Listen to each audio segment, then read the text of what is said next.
बिस्मिल्लाहिर्रहमानिर्रहीम Iqra बिस्मि रब्बिकल्लज़ी खलक़।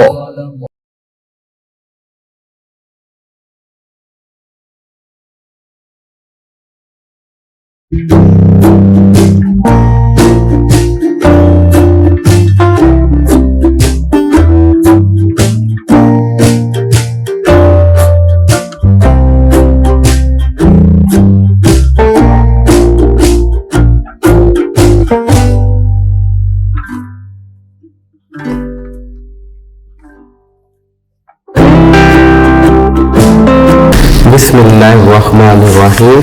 Respected parents and dear students, Assalamu alaikum.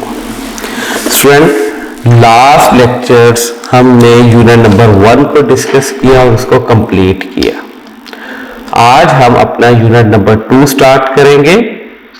आज उसका first day, work for day 1, unit number 2 और unit number 2 का जो हमारे पास जो उसकी हेडिंग है वो है रियल नंबर्स। अब स्टूडेंट हम सीखेंगे व्हाट आर रियल नंबर्स, के रियल नंबर्स क्या हैं। अगर आपको थोड़ा सा याद हो, जब मैंने फर्स्ट चैप्टर आपको करवाया उसके अंदर जब इंपॉर्टेंट सेट्स मैंने लिखवाए, तो जब मैं इंपॉर्टेंट सेट्स आपको बताया तो इसके अंदर एक लास्ट सेट था जिसका नाम था रियल नंबर्स, और उसके अंदर मैंने आपको कहा था कि रियल नंबर एग्जिस्ट करता है रैशनल यूनियन इरेशनल नंबर्स पे, कि जब रैशनल और इरेशनल नंबर्स का जब यूनियन लिया जाता है उनको कहा जाता है रियल नंबर्स। अब हमने इस चैप्टर में सीखना है कि रैशनल नंबर और इरेशनल नंबर किस तरह के होते हैं, कि हम एक नंबर लिखा हुआ है, हम कैसे कह सकते हैं कि ये रैशनल नंबर है और ये इरेशनल नंबर है। ये है आज का हमारा टॉपिक और फर्स्ट एक्सरसाइज इसी से रिलेट करती है कि आपको ये पता होना चाहिए कि कौन सा नंबर रैशनल है और कौन सा नंबर इरेशनल। इससे पहले आपको कुछ एग्जांपल्स करनी होंगी, एग्जांपल से आपको क्लियर होगा ये सारा टॉपिक। जैसे एक फ्रैक्शन है 2/5, फ्रैक्शन है स्टूडेंट आपके पास 2/5। जब आप कैलकुलेटर पे आप इसको 2/5 फ्रैक्शन को जब आप सॉल्व करेंगे तो आपके पास आंसर आएगा 0.4 आपके पास इसका आंसर आएगा। सिमिलरली अगर आप इसको 3/8 है, 3/8 को जब आप कैलकुलेटर पे डिवाइड करेंगे फ्रैक्शन को, तो स्टूडेंट आपके पास आंसर आएगा 0.375। 0.375। सिमिलरली स्टूडेंट अगर आप 9/4 करें, 9/4 अगर आप 9/4 कैलकुलेटर में इसको डिवाइड करें, आंसर आएगा 2.25। 2.25। इसी तरह स्टूडेंट अगर आप देखें कि आप 2/9 को डिवाइड करें, जब स्टूडेंट आप 2/9 को डिवाइड करेंगे तो आपके पास आंसर आएगा 0.2222, 0.2222 और ये वैल्यू चलती जाएगी। इसी तरह जब आप डिवाइड करेंगे 4/11 को, तो आपके पास आंसर आएगा 0.36, 36 और ये वैल्यू चलती रहेगी। इसी तरह जब आप डिवाइड करेंगे 1/9 को, तो आपके पास आंसर आएगा 0.1111 और ये वैल्यू चलती रहेगी। ये स्टूडेंट ये कुछ टाइप की मैंने आपके सामने फ्रैक्शंस लिखे और उनके आंसर्स लिखे जो कि आपके पास आएंगे इनको डिवाइड करने में। अब स्टूडेंट यहां पे अगर आप देखें, जब भी फ्रैक्शन को आपने डेसिमल में कन्वर्ट किया, जब भी फ्रैक्शन को, ये फ्रैक्शनल फॉर्म है स्टूडेंट और ये डेसिमल फॉर्म है, ये फ्रैक्शनल फॉर्म है और ये डेसिमल फॉर्म है। जब भी आपने फ्रैक्शन को डेसिमल में कन्वर्ट किया तो आपके सामने यहां पे 2 टाइप्स की डेसिमल नजर आ रही। एक वो डेसिमल जो खत्म हो रही है, फॉर एग्जांपल जब आपने 2/5 को डिवाइड किया स्टूडेंट तो आपके पास आंसर है 0.4 और एंड हो गया। जब आपने 3/8 को डिवाइड किया तो आंसर है 0.3757, तो ये भी अल्टीमेट क्या हो गया, एंड हो गया। 0.375 ये भी खत्म होगी वैल्यू। इसके बाद आगे इसका और कोई नंबर नहीं है, यहां पे आके ये फ्रैक्शन के कंप्लीट हो गई। उसके बाद 9/4 को जब डिवाइड किया तो 2/2.25 आंसर आया, ये वैल्यू भी यहाँ पे खत्म होगी, आगे ये वैल्यू कंटिन्यू नहीं कर सकी। लेकिन जब हमने 2/9 को डिवाइड किया, 2 को जब 9 से डिवाइड किया तो आंसर है 0.2222 और ये वैल्यू चलती जा रही। इसका मतलब है जब भी डेसिमल में कन्वर्ट करेंगे आप फ्रैक्शन को तो आपके पास दो टाइप की डेसिमल्स आएगी, एक फिनाइट और एक इनफिनाइट। ये है फिनाइट कि जो खत्म होगी, ये क्या है स्टूडेंट आपके पास फिनाइट,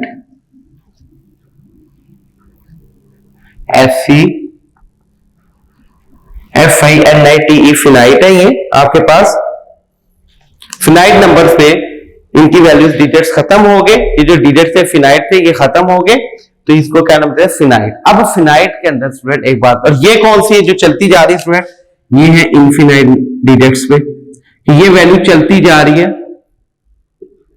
ये जो डिवीजन है कभी भी नहीं रुकेगी, ये चलती जाएगी। यहां पे डिवीजन रुक गई आफ्टर सम डेसिमल्स के कुछ पॉइंट्स के बाद, सॉरी आफ्टर सम डिजिट्स के बाद ये क्या होगी, फ्रैक्शन रुक गई। ये जो फ्रैक्शन है ये चलती जा रही है, रुक नहीं रही, इनको इनफिनाइट फ्रैक्शन कह दिया। ये इनफिनाइट डेसिमल है, सॉरी, और ये फिनाइट डेसिमल है। अब स्टूडेंट एक बात यहां पे ध्यान में रखिए, ये जो सी चीज है इसको टर्मिनेटिंग कहते हैं। जो वैल्यू खत्म हो जाए आफ्टर सम डिजिट्स के बाद, जो फ्रैक्शन को जब आपने डिवाइड किया और वो जो फ्रैक्शन है वो खत्म हो जाए आफ्टर सम डिजिट्स के बाद, 1 2 3 4 5 डिजिट्स के बाद फ्रैक्शन खत्म हो जाए, उसकी वो कंप्लीट डिवीजन हो जाए उसकी, तो उसको कहते हैं टर्मिनेटिंग फॉर्म। यानी कि जो फिनाइट है वो सारी आपके पास कौन सी है, टर्मिनेटिंग।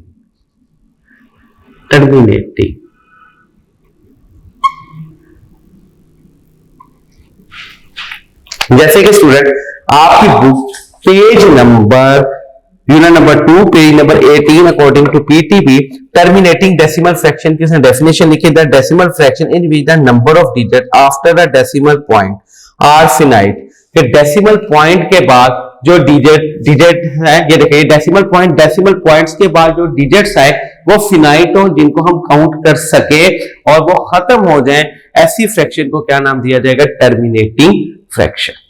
ये स्टूडेंट टर्मिनेटिंग फ्रैक्शन। अब ये नॉन टर्मिनेटिंग, ऐसी यानी कि जब डेसिमल पॉइंट के बाद जो डिजिट्स है वो खत्म ना हो और मुसलसल कंटिन्यू रहे, वो इनफिनाइट नंबर्स हो डेसिमल पॉइंट्स के बाद, उनको कहा जाता है नॉन टर्मिनेटिंग।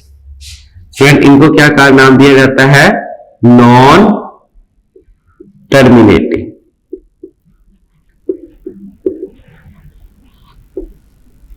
ये टर्मिनेटिंग है और ये नॉन टर्मिनेटिंग है। क्या कि जब डेसिमल पॉइंट्स के बाद जो डिजिट्स है वो फिनाइट हो आपके पास, यानी कि खत्म हो जाते हो, 1 2 4 5 6 डिजिट्स के बाद डिवीजन खत्म हो जाए, डिवीजन रुक जाए, फिनाइट नंबर डिजिट्स हो डेसिमल पॉइंट के बाद, उसको टर्मिनेटिंग।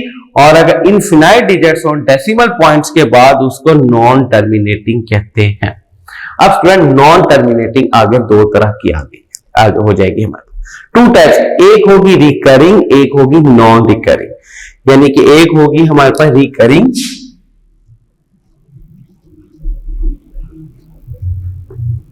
रिकरिंग और एक हमारे पास होगी नॉन रिकरिंग।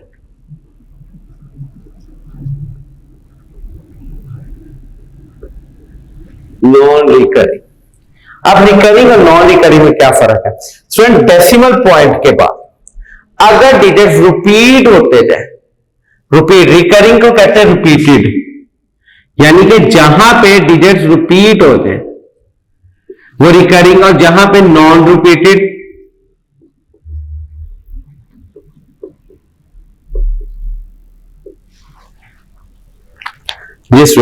जहां पे रिपीट हो जाए REPEAT रिपीट हो जाए, वो स्टूडेंट होंगे रिकरिंग, और जो रिपीट ना हो वो नॉन रिकरिंग।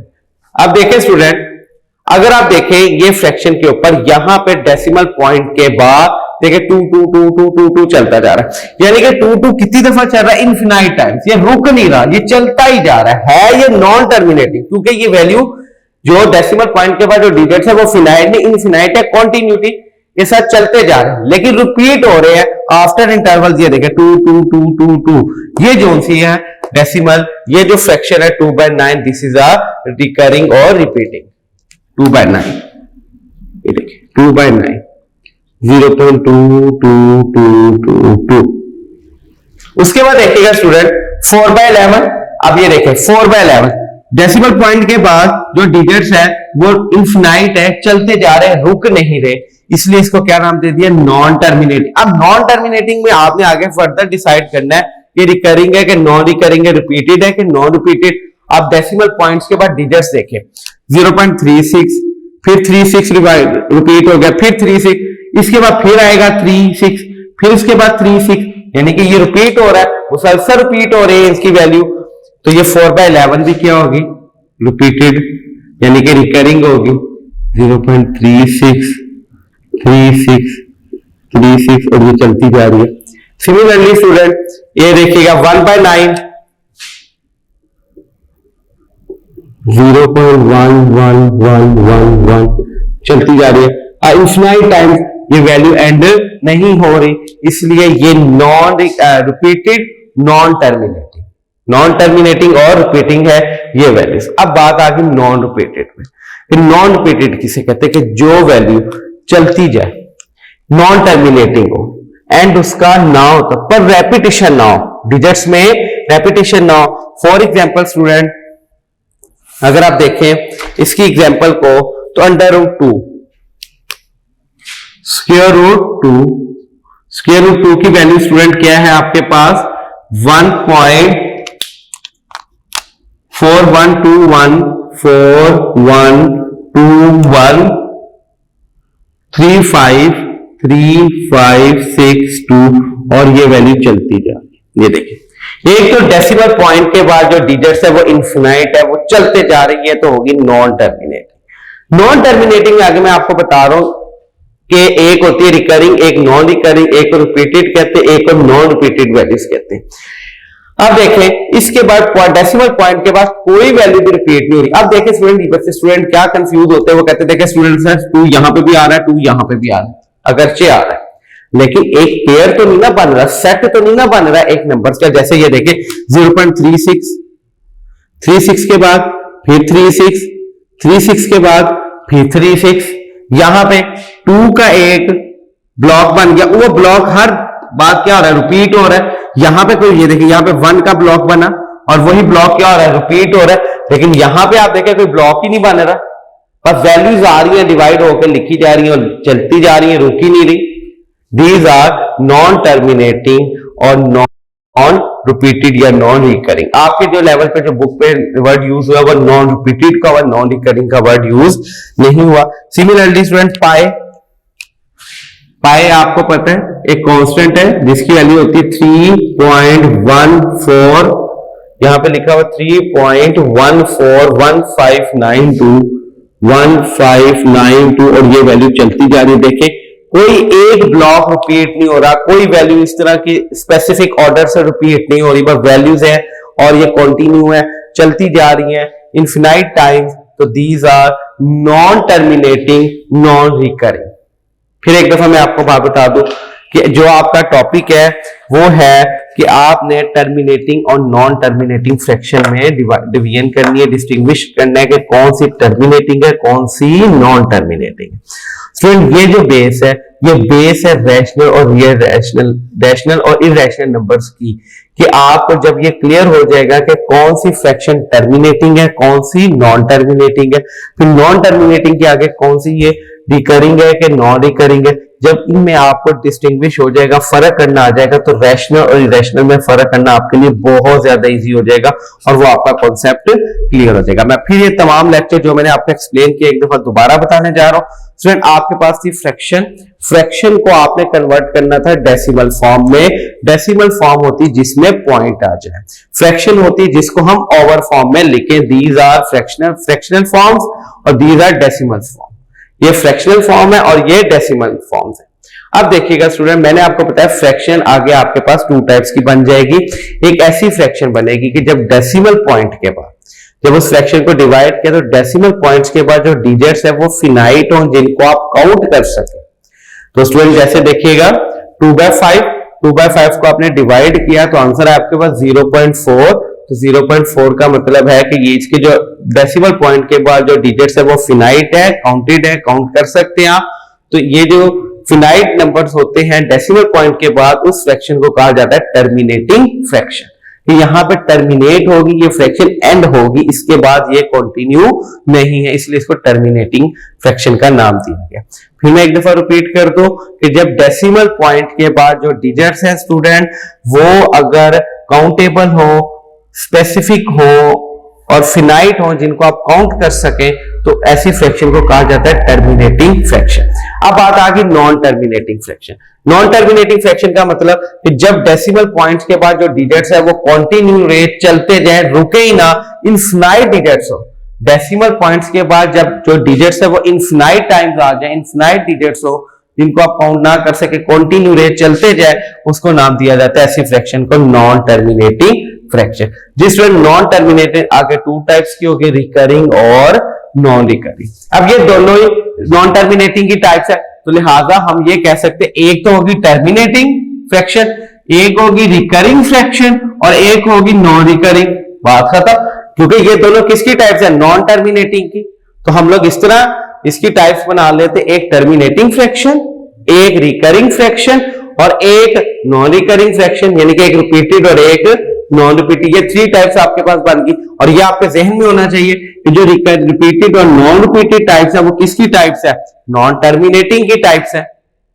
अब देखिएगा स्टूडेंट, इसके बाद नॉन रिपीटेड का मतलब कि जब आपने एक फ्रैक्शन को डिवाइड किया डेसिमल पॉइंट्स के बाद जो डिजिट सारे वो रिपीट होते रहे, जैसे 0 पॉइंट डेसिमल पॉइंट, इसके बाद जो भी डिजिट आ रहा है वो रिपीट हो रहा है, 2 2 2 2 2 2 रिपीट हो रहा है, मुसलसल रिपीट हो रहा है। ठीक है, तो ये रिपीटेड फ्रैक्शन है। और उसके बाद 4/11 0.363636 देखे डेसिमल पॉइंट के बाद क्या, और ये डिजिट्स जो से वो रिपीट हो रहे हैं। ठीक है, उसको इसको नाम दे देंगे repeated terminating fraction, sorry repeated non terminating fraction. इस नॉन टर्मिनेटिंग और नॉन रिकरिंग क्या टाइप है कि जब आप डेसिमल पॉइंट के बाद जो डिजिट्स है, एक तो वो इनफिनाइट है, वो चलते जा रहे हैं, रुक नहीं रहे। नंबर 2 कि वो उनमें कोई रेपिटेशन नहीं है, वो सिर्फ नंबर्स आ रहे हैं, डिवाइड हो रही है, बात खत्म, इसमें कोई रेपिटेशन नहीं है। These are types of non repeat. इसका मतलब है अगर हम इसका एक टेबल बनाए, जी स्टूडेंट, ये आपने डिस्टिंग्विश किया टर्मिनेटिंग, नॉन टर्मिनेटिंग, आगे नॉन टर्मिनेटिंग में आगे टू टाइप्स, रिकरिंग और नॉन रिकरिंग। अब स्टूडेंट, मैं अगर आपको इसका एक टेबल बना कर दूं तो मेरे ख्याल में वो आपके लिए बहुत ज्यादा इजी रहेगा और उस टेबल को आप नोट भी कर ले, क्योंकि ताकि आपके लिए बहुत ज्यादा, इसके मतलब ये हो गया कि जो फ्रैक्शन है, जब आपने एक फ्रैक्शन को कन्वर्ट करना है डेसिमल फॉर्म, डेसिमल फॉर्म, तो आपके पास एक टेबल बनेगा, क्या यहां पे आ जाएगा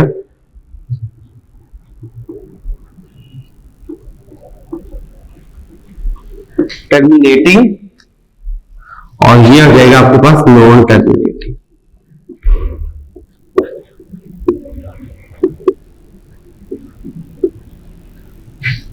कैसी फ्रैक्शन कि जिसके डेसिमल पॉइंट्स के बाद डिजिट जो से फिनाइट हो उनको टर्मिनेटिंग डेसिमल फ्रैक्शन, टर्मिनेटिंग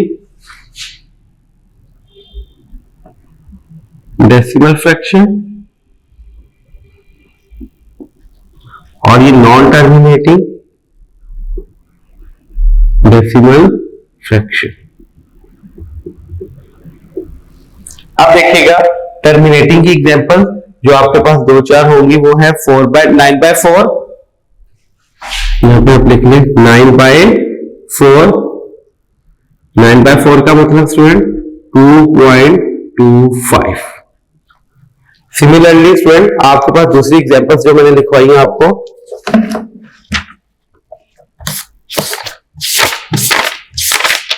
2/5, 3/8, 2/5, 2/5 का मतलब जब देखें स्टूडेंट इसका सिंपल सा आप देख ले कि 2/5 को जब डिवाइड करना है 2/5 0.0 0.4 और 3/8 0.375। ठीक है कि डेसिमल पॉइंट के बाद जो डिजिट्स है वो फिनाइट है, तो these are terminating decimal fraction. Non terminating decimal fraction student आगे आपके पास 2 टाइप्स की आ गई, रिपीटेड और नॉन रिपीटेड।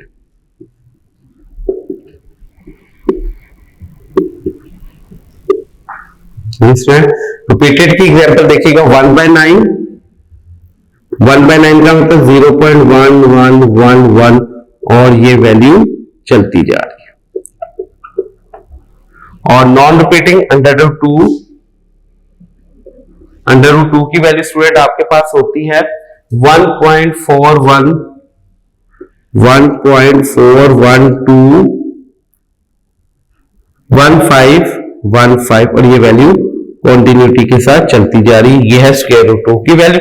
नॉन रिपीटेड के यहाँ पे डेसिमल पॉइंट के बाद स्टूडेंट वैल्यू रिपीट हो रही, यहाँ पे डेसिमल पॉइंट के बाद कोई वैल्यू रिपीट नहीं हो रही, सिर्फ और सिर्फ नंबर्स आ रहे, डिजिट्स आ रहे और ऐड अप हो रहे। Student these are decimal fraction को जब आप डेसिमल फॉर्म में कन्वर्ट करते हैं, ये उसका एक टेबल, उसकी डिफरेंट टाइप्स है जो डेसिमल फ्रैक्शन की, कौन कौन सी टर्मिनेटिंग और नॉन टर्मिनेटिंग। नॉन टर्मिनेटिंग आगे 2 टाइप्स की है, एक रिपीटेड और एक नॉन रिपीटेड। अब स्टूडेंट हम लोगों ने डिस्टिंग्विश करना है कि कौन सी फ्रैक्शन यहां पे रैशनल है और कौन सी इरैशनल है, कौन सा नंबर रैशनल है और कौन सा इरैशनल है। इसकी सिंपल सी आपको मैं बात बता दूं, जो सी नॉन टर्मिनेटिंग और नॉन रिपीटेड टाइप हो ये इरैशनल है। जो नॉन टर्मिनेटिंग नॉन रिपीटेड होती है स्टूडेंट, नॉन टर्मिनेटिंग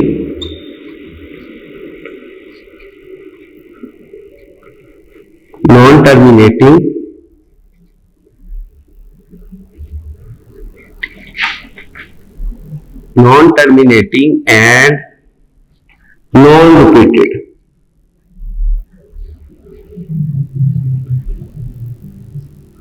ये जो ये है इरैशनल नंबर।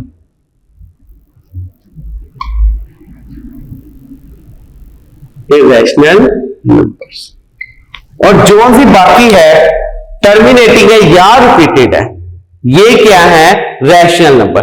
टर्मिनेटिंग और जो रिपीटेड है वो है इरैशनल नंबर। इसका मतलब 9/4 आप कैलकुलेटर पे इसको डिवाइड करें, अगर आपके पास ये आ जाए टर्मिनेटिंग तो आप कह देंगे ये rational number. 1/9 is a rational number क्योंकि ये रिपीटेड है, रिपीटेड भी रैशनल नंबर के अंदर आते हैं। अब ऐसे नंबर कि जो रिपीट ना होते हो और नॉन टर्मिनेट हो, चलते भी जाए और रिपीट भी ना हो, ऐसी जो फ्रैक्शन होती है, ऐसी फ्रैक्शन को कहा जाता है इरैशनल नंबर्स। ये स्टूडेंट अब ये आपके पास कॉन्सेप्ट आ गया कि how can you distinguish between the rational irrational number, कि जो टर्मिनेटिंग है और जो रिपीटेड है वो आपके पास रैशनल नंबर्स है, और जो नॉन टर्मिनेटिंग है जो एंड नहीं हो रहा और नॉन रिपीटेड है, रिपीट भी नहीं हो रही, वो जो फॉर्म है, वो जो डेसिमल फ्रैक्शन फॉर्म जो सी है वो सिर्फ और सिर्फ वो जो सी इरैशनल है। अब इसका मतलब स्टूडेंट ये हो गया कि जब रियल नंबर की आप डेफिनेशन करेंगे, आपके पास रियल नंबर्स की जब डेफिनेशन आप करेंगे तो आप क्या लिखेंगे, it is union of rational and irrational number. Q represent for rational number and Q dash represent for irrational number.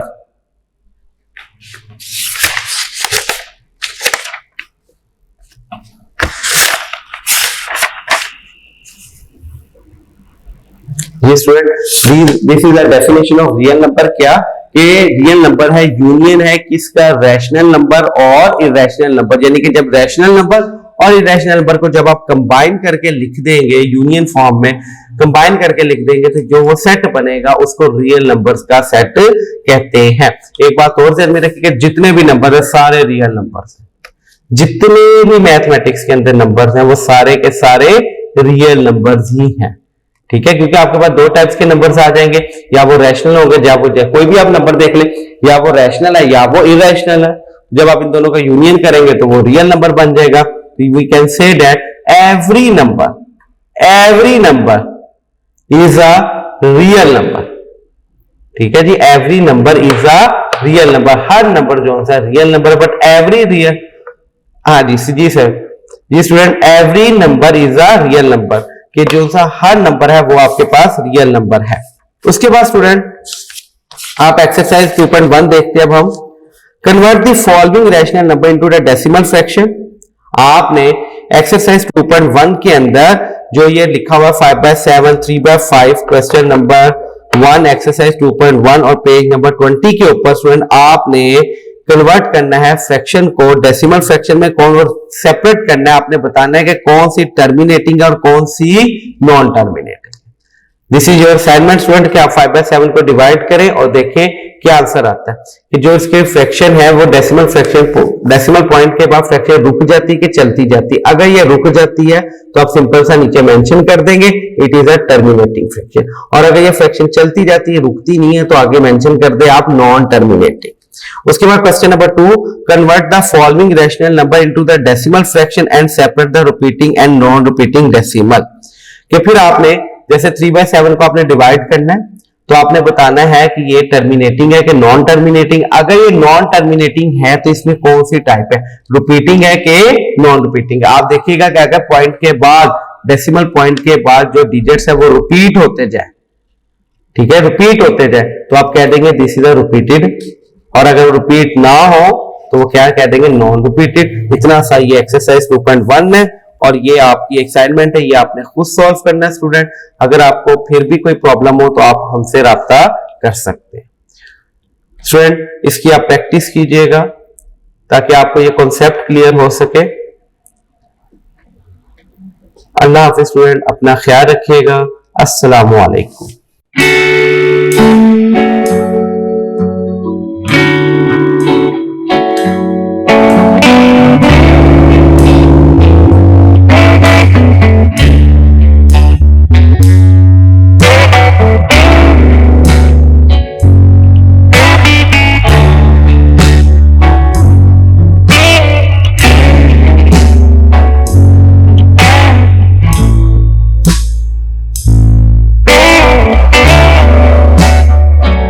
Bismillahirrahmanirrahim.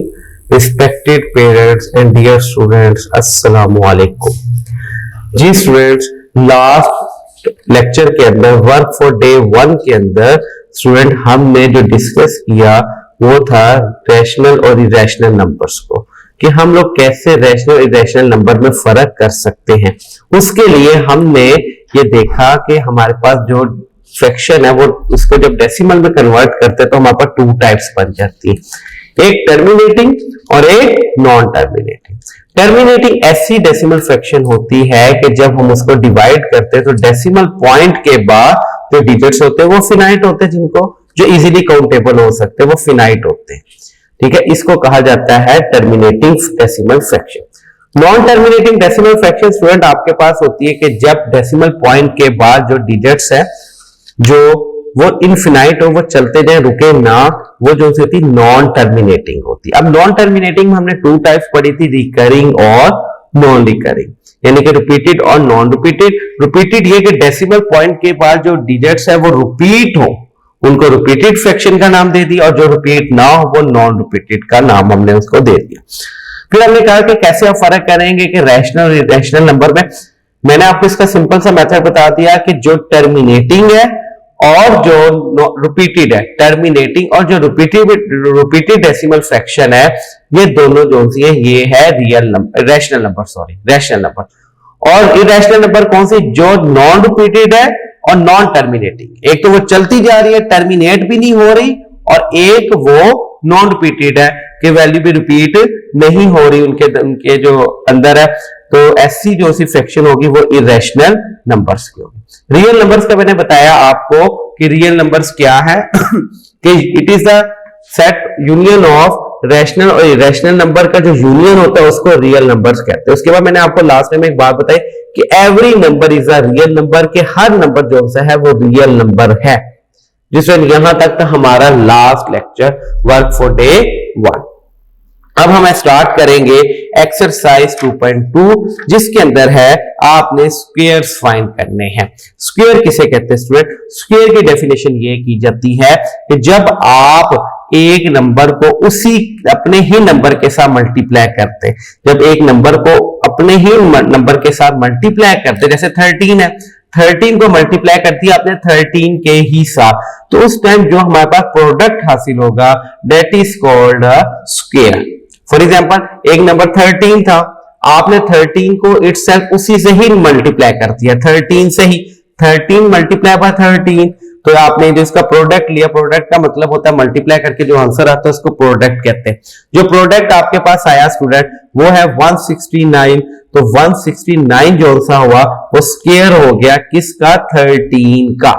Similarly जैसे 5 एक नंबर है, 5 को 5 से ही मल्टीप्लाई करें, यानी कि 5 को अपने ही नंबर से मल्टीप्लाई कर दे, 5 से मल्टीप्लाई कर दे, तो 5 मल्टीप्लाई बाय 5 प्रोडक्ट आपके पास क्या आएगा? 25। तो 25 is the square of 5। This is a definition of square जो कि मेंशन है आपके पेज नंबर 20 के ऊपर according to PTB unit number 2 page number 20 पर स्क्वायर की definition. When a number is multiply by itself, जब एक नंबर को उस अपने खुद से ही उससे मल्टीप्लाई कर दिया जाता है, then the product is known as square of the number. The square of x is x multiply by x is equal to x square.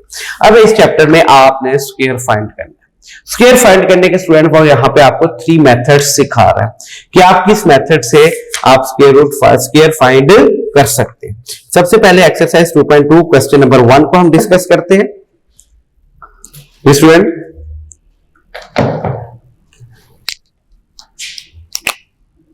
Question number 1,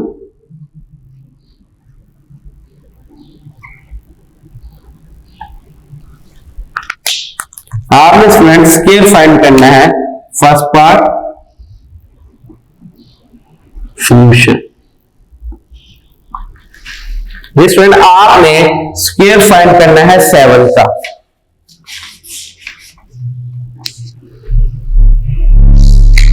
हाँ जी, स्क्वायर फाइंड करना है स्टूडेंट, क्या आप क्या लिखेंगे? The perfect square, the perfect square of 7 is equal to 7 multiply by 7, तो answer क्या आ गया? 49। यानी कि आपने 7 को 7 से ही मल्टीप्लाई करना है, तो क्या आ जाएगा आपके पास? 49। सेकंड पार्ट देखते हैं इसका। सेकंड पार्ट है स्टूडेंट आपके पास कि आपने स्क्वायर फाइंड करना है 11 का। The perfect square of 11 is equal to 11 का स्क्वायर ज्यादा मेंशन आप इस तरह कर लें। द परफेक्ट स्क्वायर ऑफ 11, यानी कि जो ये लाइन है ये आपने हर क्वेश्चन के अंदर लिखनी है। The perfect square of 11 is equal to 11 का स्क्वायर। 11 के स्क्वायर का मतलब 11 multiply by 11 which is equal to 121। तो हम कह सकते हैं कि 121 is a perfect square of 11। उसके बाद स्टूडेंट, इसके बाद थर्ड पार्ट,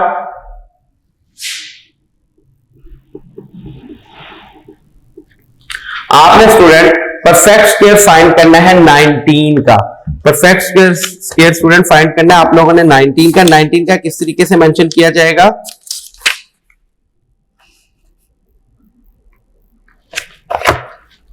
ये देखिएगा क्या लिखाएंगे यहां पे हम। दी perfect square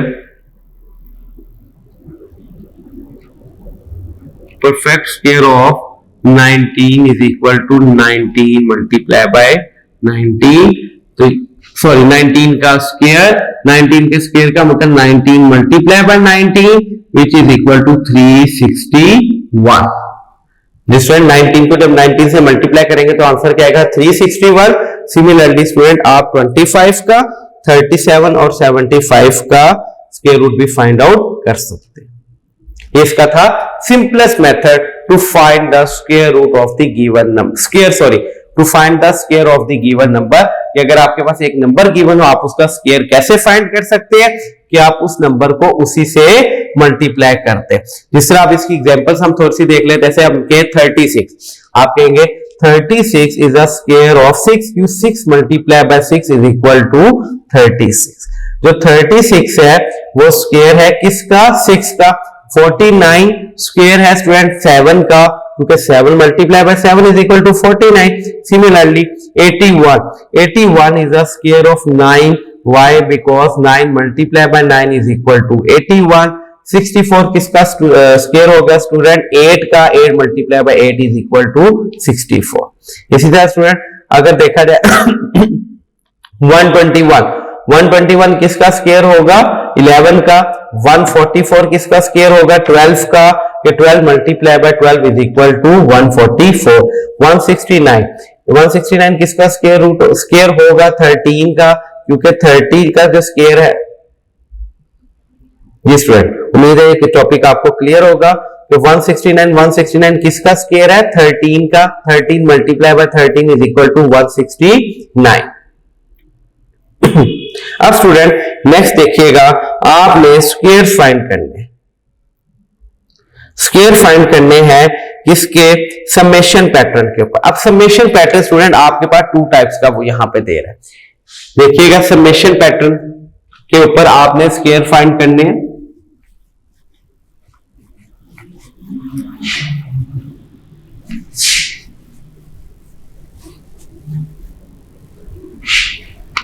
ये देखिएगा स्टूडेंट यहाँ पे थोड़ी सी कंफ्यूजन अपनी क्लियर कर लें, क्योंकि आपने 2 वर्ड सीखे हो, एक स्क्वायर रूट और एक स्क्वायर। ये बात यहां से क्लियर कर लीजिएगा। ये देखिएगा 13 का जो स्क्वायर है 169 है, यानी कि 169 जो है वो स्क्वायर है किसका, 13 का।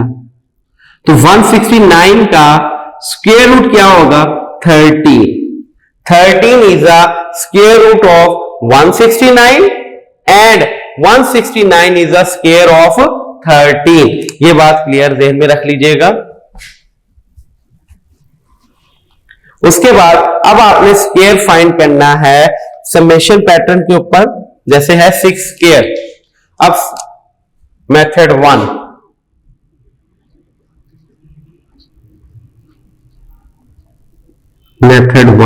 आपने स्क्वायर फाइंड 6 का स्क्वायर फाइंड करना है। करने का तरीका देखिएगा, 6 1 plus 2 plus 3 plus 4 plus 5 plus 6 का स्क्वायर फाइंड करना है। जिसका भी स्क्वायर फाइंड करना है उससे कम वाली तमाम डिजिट्स को आप प्लस करते हैं, 1 2 3 4 5 6। 6 के बाद तो अगेन 5 4 3 2 1, इन तमाम को प्लस करें। 1 plus 2 student 3, 3 plus 3 6, 6 plus 4 10, 10 plus 5 15, 15 plus 6 21, 21 plus 6 तो 21 प्लस 5 आपके पास आएगा ये 26, 26 प्लस 4 आपके पास आएगा 30, 30 प्लस 3 33, 33 प्लस 2 35, 35 प्लस 1 36। तो आंसर आपके पास क्या आ जाएगा, ये 36। ये दिस इज द मेथड 1 कि आपने किस तरह स्क्वायर फाइंड करना है बाय समेशन पैटर्न। अगर आ जाए आपके पास 5 का स्क्वायर, इस 5 का स्क्वायर कैसे करेंगे, 1 प्लस 2 प्लस 3 प्लस 4 प्लस 5, 1 2 3 4 5। उसके बाद स्टूडेंट फिर कम करना है, 5 के बाद 4 प्लस 3 प्लस 2 प्लस 1। अब देखते हैं स्टूडेंट कैसे, 2 plus 1 3, 3 plus 3 3 6, 6 plus 4 10, 10 plus 5 15, 15 plus 4 19, 19 plus 3 आपके पास 22, 22 प्लस 2 24, 24 प्लस 1 25। तो आपको बताया कि नहीं कि 5 का जो स्क्वायर है वो है 25, 5 का स्क्वायर 25। इसी तरह अगर आ जाए 7 का स्क्वायर, 7 का स्क्वायर बनाते हैं अब हम समेशन पैटर्न के ऊपर 1 plus 2 plus 3 plus 4 plus 5 plus 6 plus 7, 7 के बाद स्टूडेंट अब आपने डिक्रीज करना शुरू कर देना है। 6 plus 5 plus 4 plus 3 plus 2 plus 1, आप इन तमाम को प्लस करेंगे तो स्टूडेंट देखिएगा आंसर आपके पास आएगा 49।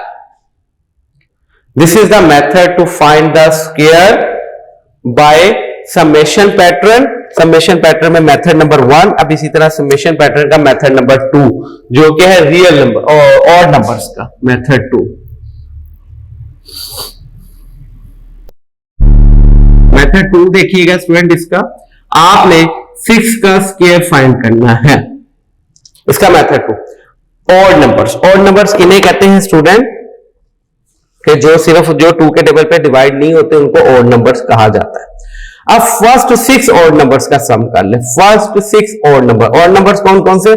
1 3 5 7 9 11 13 15 17 19 21 22 और ये कंटिन्यू होते चलते जाते हैं, ये रुकते नहीं, इनफिनाइट नंबर्स हैं। मतलब ये कि जब आपने लेना है 6 का स्क्वायर, तो जब आपने इसको ऑड नंबर्स के मेथड से सम करना है तो फर्स्ट 6 ऑड नंबर्स का सम ले ले। फर्स्ट 6 ऑड नंबर्स, पहला ऑड नंबर कौन सा आपके पास? 1, दूसरा ऑड नंबर 3, तीसरा ऑड नंबर 5, चौथा ऑड नंबर 7, पांचवा ऑड नंबर 9 प्लस 11। जिस पर आप इन तमाम को प्लस करें देखिएगा आंसर आपके पास आएगा 36। इसी तरह जब आपने 7 का स्क्वायर फाइंड करना है, 7 के स्क्वायर फाइंड करने का मेथड कि आप पहले 7 ऑड नंबर्स का सम कर लें। फर्स्ट 7 ऑड नंबर्स कौन कौन से होंगे देखें, 1 plus 3 plus 5 plus 7 plus 9 plus 11 plus 13, देखिएगा तो ये बन जाएगा आपके पास 49। इसी तरह स्टूडेंट अगर आपने लेना है 8 का स्क्वायर बाय समेशन पैटर्न और बाय ऑड नंबर के मेथड से, तो देखिएगा 8 का स्क्वायर, 8 का स्क्वायर फाइंड करना है। जिसका स्क्वायर आपने फाइंड करना है उतने ही आप ऑड नंबर 8 का स्क्वायर, तो 8 फर्स्ट 8 ऑड नंबर्स का सम कर लें, यानी कि 1 plus 3 plus 5 plus 7 plus 9 plus 11 plus 13 plus 15 which is equal to 64. This is the second method to find the square by summation pattern. अब यहां पे स्टूडेंट 2 से 3 इसकी कैरेक्टरिस्टिक्स ध्यान में रख लीजिएगा।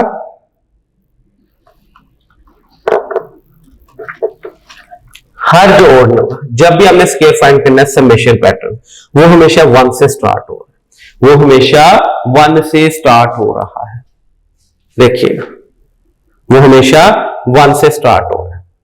जब इस समेशन पैटर्न से आपने स्क्वायर फाइंड करना है तो हमेशा कहां से स्टार्ट होगा? 1 से स्टार्ट होगा। नंबर 2 आप देखिएगा, अगर आपने इवन नंबर का स्क्वायर लेना है तो जो उसका स्क्वायर होगा वो भी एक इवन नंबर होगा। 6 is even number. Even number ऐसे नंबर जो 2 के टेबल पर डिवाइड होते हैं।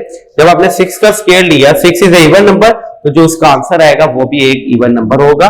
इसी तरह अगर आपने ऑड नंबर का स्क्वायर लेना है, अगर आपने ऑड नंबर का स्क्वायर लेना है, वो भी उसका जो आंसर होगा वो भी एक ऑड नंबर ही होगा। देखिए 5 इज ऑड नंबर और जो उसका स्क्वायर आया वो भी 25 is an odd number. 7 is odd number, तो जो इसका आंसर है 49 भी इज ऑड नंबर। इसी तरह 8 इज इवन नंबर। जब इवन नंबर का स्क्वायर लेंगे तो आंसर जो इसका है वो भी एक इवन नंबर ही है। This is the characteristic of properties of squares जो आपके सामने मेंशन कर दी। अब स्टूडेंट इसका मतलब आपने स्क्वायर निकालना सीख रहे हैं। अभी तक हम लोग स्क्वायर किस में, एक तो सिंपल ये है कि जब आप एक नंबर को उसी से मल्टीप्लाई कर देंगे, जैसे आप देखिए 6 का square, this is a summation method, this is a square, it is also summation method, but by using odd numbers ये वैसे नंबर्स को आप यूज करके इसको स्क्वायर फाइंड करना है। ये जो स्क्वायर फाइंड हुआ है ये आपने प्लस किया, समेशन पैटर्न ही है बट ओड नंबर्स को यूज करते हुए। इसका तीसरा मेथड है क्वेश्चन नंबर 1 में मैंने आपको सिखाया कि जब आपने 6 का स्क्वायर फाइंड करना है तो क्या तरीका कार है, 6 मल्टीप्लाई बाय 6, यानी कि 6 को 6 से ही मल्टीप्लाई कर दो तो 36।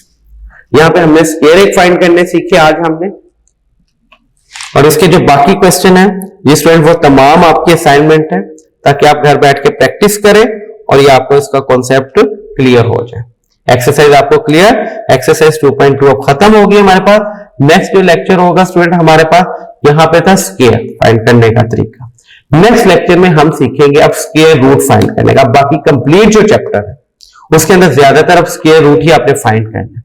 2.4 2.5 के स्क्वायर रूट कैसे फाइंड करते हैं, स्क्वायर रूट के कितने मेथड है फाइंड करने के, स्क्वायर पे अगर ग्रिप होगी स्टूडेंट तो आपको स्क्वायर रूट आपको फाइंड करना बहुत ज्यादा इजी हो जाएगा, क्योंकि इसी का रेसिप्रोकल है, इसी का दूसरा मेथड आपने सीखना है ताकि आपको पता हो कि स्क्वायर और स्क्वायर रूट होता है कि जैसे कि मैंने आपको स्टार्ट में बताया कि 13 का स्क्वायर 169 है, इसका मतलब 169 इज अ स्क्वायर ऑफ 13 और 13 is a square root of 169, तो 169 का स्क्वायर रूट क्या होगा, 13 होगा। स्टूडेंट इनमें ये रिलेशन है। कल के लेक्चर में इंशाल्लाह ताला हम ये डिस्कस करेंगे। उम्मीद है आज का लेक्चर आपको क्लियर हुआ होगा। अल्लाह हाफिज स्टूडेंट, अपना ख्याल रखिएगा। अस्सलामु अलैकुम।